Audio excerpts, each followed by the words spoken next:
Hello guys, எல்லோரும் எப்படி இருக்கிறீங்க? நல்லா இருக்கிறீங்கன்னு நினைக்கிறேன். இன்றைக்கி ஒரு மினி விளாக் தான் பார்க்க போகிறோம். நம்ம வந்து ஊரில் பார்த்தீங்கன்னா நேற்றுக்கு சரியான மழை.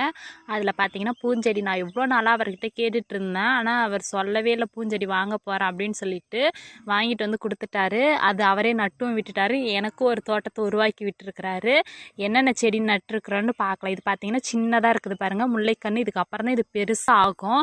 அடுத்து பார்த்தீங்கன்னா ஜாதி மல்லி செடி. இதுவும் இப்போ தான் எல்லாம் சின்ன சின்ன கன்னாக இருக்குது.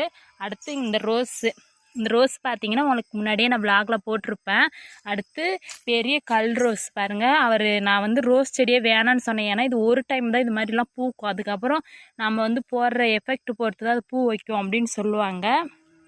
அடுத்து இந்த ரோஸ் செடி, இது வந்து பார்த்தீங்கன்னா ஜாதி மல்லியிலே காகட்டான் செடின்னு சொல்லுவாங்க, எல்லாருக்குமே தெரியும். அடுத்து பார்த்தீங்கன்னா ஒரு பெரிய ஒத்த மல்லி. இது மாதிரி யாரெல்லாம் தோட்டம் உருவாக்கினு கமெண்ட்